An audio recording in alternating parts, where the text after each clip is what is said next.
folks, we are back with the Polaris RZR Nytro. So if you guys didn't watch the last video, we got the engine running, we got most electrical working, we do got the engine starts right up.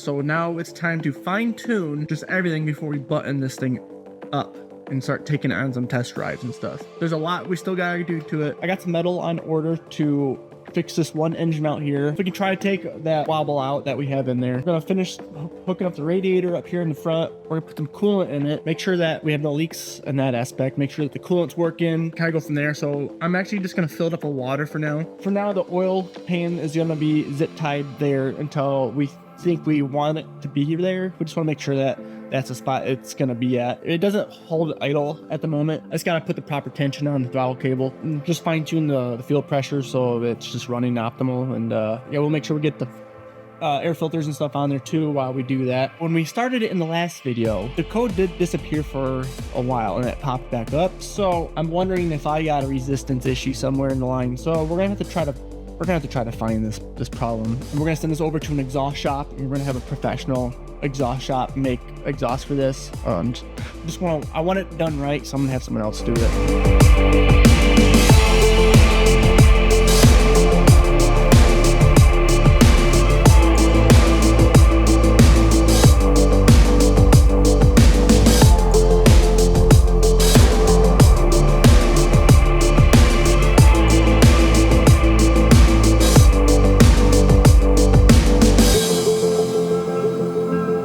Figured out some issues of this wire harness kind of in the way with this airbox. Has some issue of getting it to fit.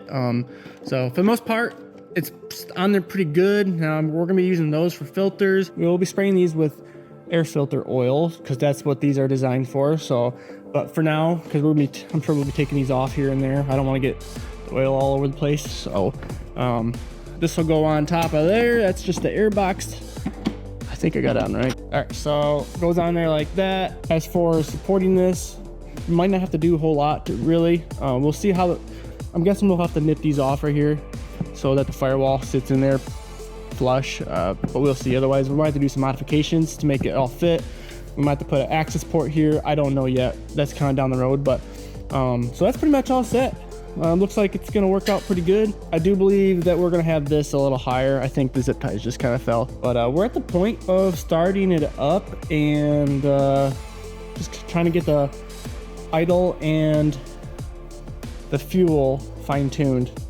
Looks like it's been holding pressure at about 37, so it's going down slowly, which is probably normal. I just gotta make sure that when it's running, it's supposed to hold pressure. I have to look up the stats. I believe it's about 45 PSI. That's what it's rated to run. We'll have to make sure that that's steady when it's running. So yeah, let's get it started. Still not messing with it a little bit, but right now I'm just making sure that the water coolant system's working. Right now I just got pure water in it. And just gonna let it run and warm up.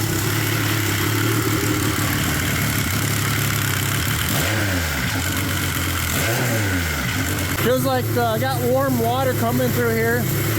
So it appears to be pumping this way. Yeah, radiator's getting hot right here. Yeah, it's getting warm over here now. It must be the thermostat's either working or I just got it hooked up wrong.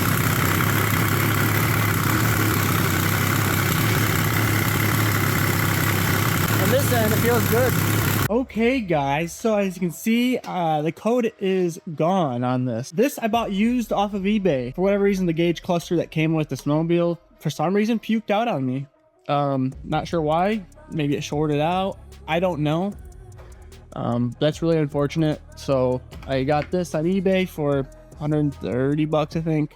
That was kind of on the cheap end. Put some gas in it. We'll run it for a while. But now we can see what our temps are and see what codes are coming up. I'm not getting any flashing codes right now or anything. Hopefully we don't have any codes. That'd be great. And now we can see if hopefully I got the speedometer hooked up right. So we'll be testing all that down the road. So it's nothing I did. Just my luck. I swear. This stuff always happens to me. All right, guys.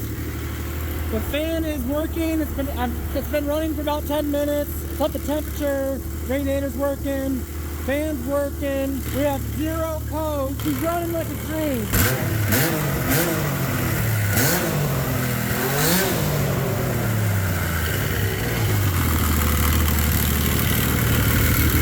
Guys, I am so pumped right now. I got the fuel pressure dialed in. The idle's dialed in. We have 0 codes coming up on our new screen. Fans kicking on. We're in the next step. I'm gonna start buttoning her up. So we're gonna tidy up this rat's nest we got going on. The only thing that I haven't tested yet is I still gotta redo the auto drive on this. Now that we can move it, I can see if I got it working or not. But for now, we're just gonna tie it down with some straps and stuff. If we feel like we like it, then we will either change it to a different container down the road or something or other. Yeah, seems like everything's working. I'd plug sensors and then the code would come on. I'd plug the sensor back in. It's reading fine. It's running great. So it's time to just tidy up this mess here, put the floor in, and just work our way back to the engine.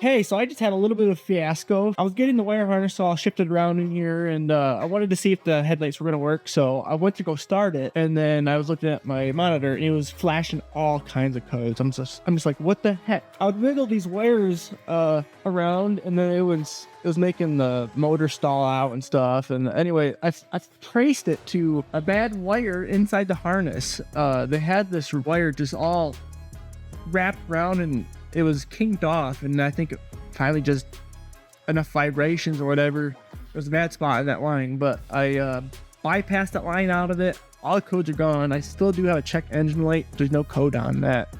It might be because it's low in fuel. It's running good now, and so I'm gonna finish up rearranging these wires. Some of these wires I'm gonna mount to the back of the firewall, like the ECU and stuff.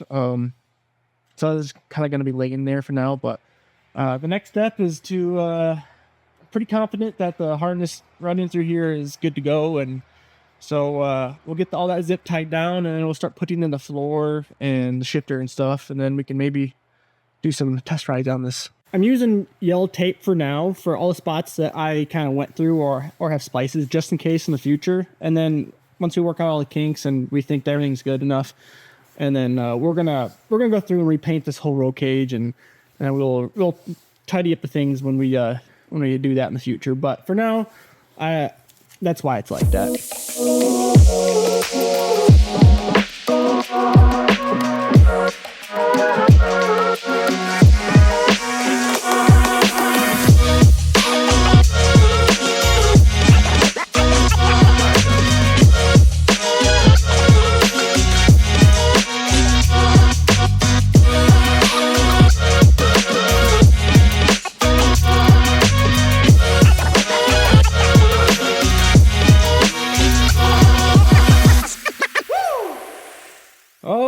Wyatt's back again. Where we at here, Wyatt?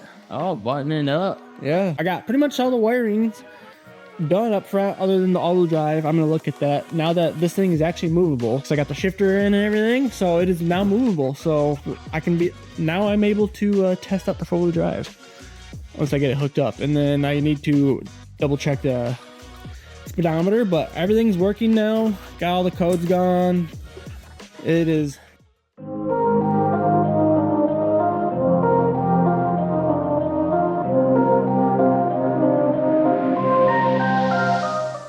Enough of it hooked up. We're gonna do a cold start on it, and then I'm gonna check, make sure the 4-wheel drive works, and make sure the speedometer works. And then if not, we're still gonna rip it around. The battery? Just no started yet.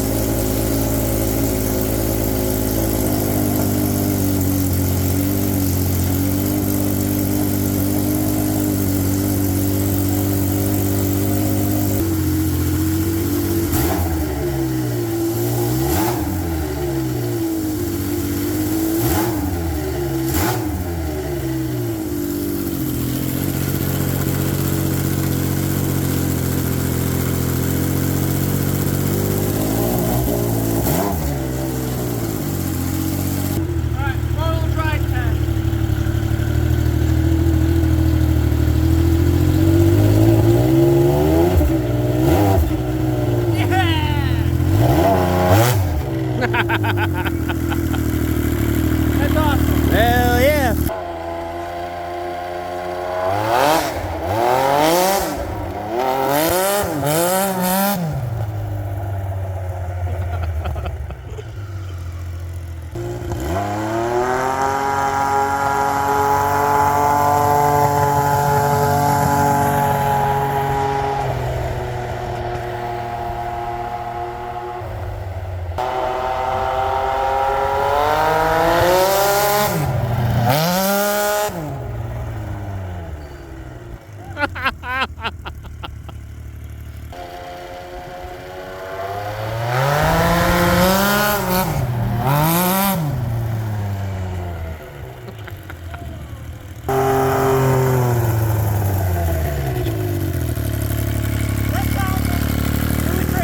That sounds mean. Oh my god.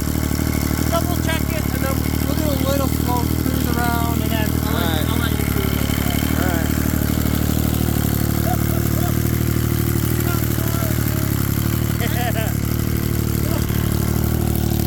I wish we could really open her up, but we can't right now. No. I can't piss off my neighbors too much.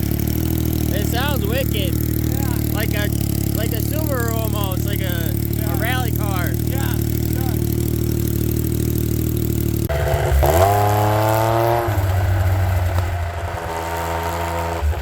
Holy crap, the thing is mean.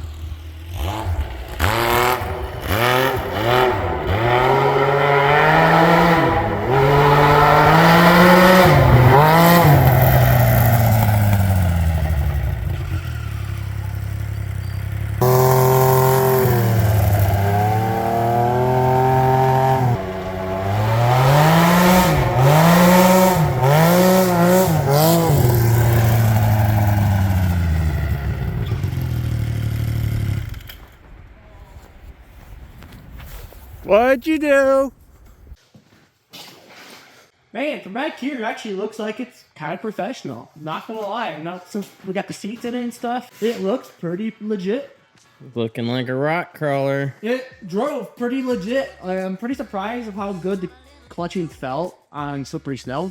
The engagement wasn't as horrid as I thought, the way you described it. Right, sometimes it engages pretty hard, sometimes it doesn't. That's probably because the clutch is wore out. I'm assuming it's the original clutch. It's got 9,000 miles on it. So clutch needs rebuilt or replaced eventually. But we are definitely gonna tune the clutches to make it rip better. But it's actually not that bad. So we'll put the clutches down the road. We're gonna make an attempt to make a cover for the clutches anyways down the road. Our first test ride was a pretty good success other than I broke it. yeah, 4-wheel drive's working now. Everything's working other than the speedometer, and to be honest, I don't know if I'm gonna get to work. The way that the ECU for the snowmobile reads speedometer, I think is a little different than how the RZR ECU reads speed, so I don't know if it's gonna work. I'll try one more time, but I think that's gonna be a dud, unfortunately. And the last thing to do is to put up the backup beeper on for Wyatt. So he knows he's in reverse. Yeah. That would be a legit reason to have it. Yep. I think it's got to tie into the reverse sensor on that right there, and then it should just beep when Wyatt's in reverse, and everybody will know to look out. Get out the way. But Wyatt's friend came over and he looked at. He's gonna do the exhaust for us. He's an actual professional, so he'll make up the exhaust for us. I'm not really sure how it's gonna turn out, but the idea is for it to come out, and then all three of them are supposed to come down to one single pipe.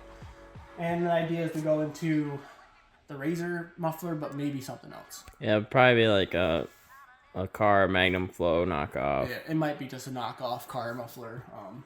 Which is fine. Yeah. It sounds gnarly right now. It sounds so good like this.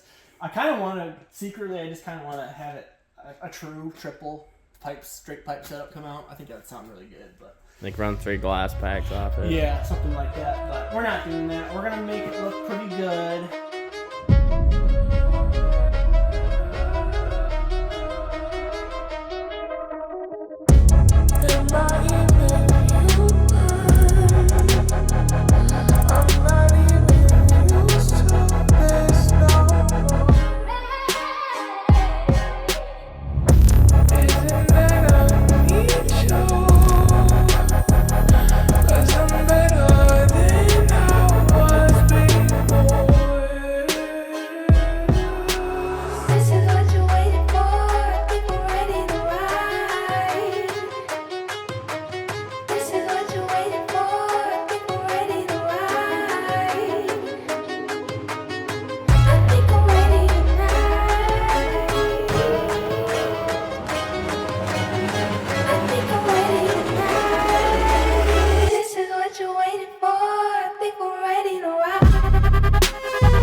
get custom exhaust done tomorrow, which is Saturday. I don't know when to be watching.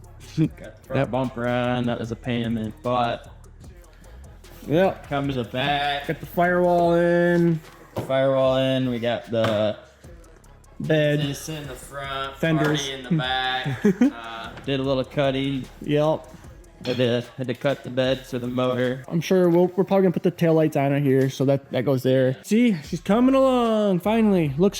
It looks sick. No one's gonna know what to expect when they see a RZR coming down that sounds like this. Makes everything and makes it look like a RZR. It's a sleeper build. Yeah. Eventually, You know I'm gonna send it. eventually it'll get supercharged or something, eventually. Finally leaves the garage here today. Just to come back. Just to come back, probably to come back.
That ain't right.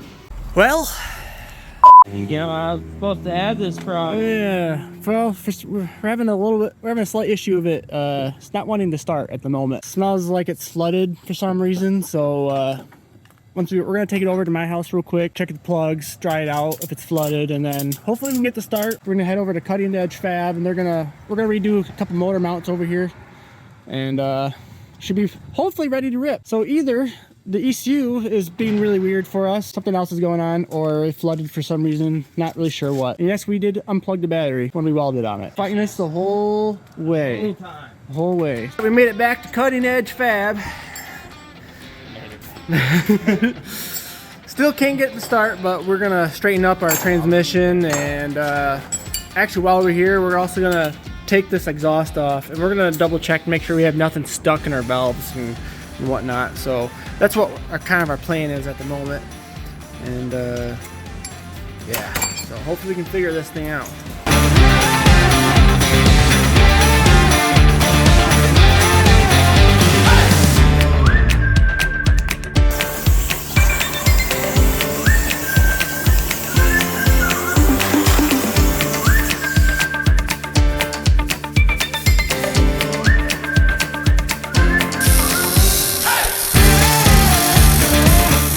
Okay guys, so the RZR is back at the shop. Unfortunately, we haven't quite figured out what's wrong with it.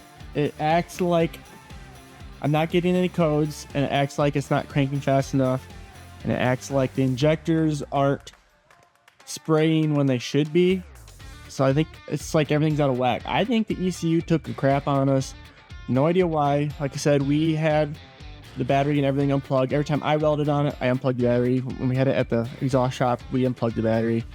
My theory is that if the ECU is the problem, I think we might have grounded the RZR to the hoist at the shop because we did have this. We had this on the hoist at one point to weld on it. Don't know if that's possible, if it could create a ground like that or not. I'm not professional when it comes to that type of stuff. Anyways, so I think the ECU is the problem, so I ordered another one. We'll plug it, when it comes in, we'll plug it in, make sure, see what's going on. If it does fix the problem, then yeah, lesson learned. I don't know. If that's not the problem, then I don't know what's going on. We literally drove it into the exhaust shop made the exhaust, and then that was it. So I think the ECU took a dump while we welded on it. So we'll wait and see. I didn't mean to drag these videos out too long. Wanted to bring you guys along on the whole ride. Make sure you guys subscribe, stay tuned. The next video, we will have this thing driving and running. So I'm not gonna make any more build videos on this thing. The next video with this will be with us testing it, driving it, and ripping it somewhere on the trails or something. We'll work on the clutches and stuff. So yeah, thank you guys so much for watching. Please leave a like and subscribe if you guys want to see this thing. If you guys want to see any more content like this, yeah, you guys know what to do. So you guys have a good day, and I'll see you in the next one.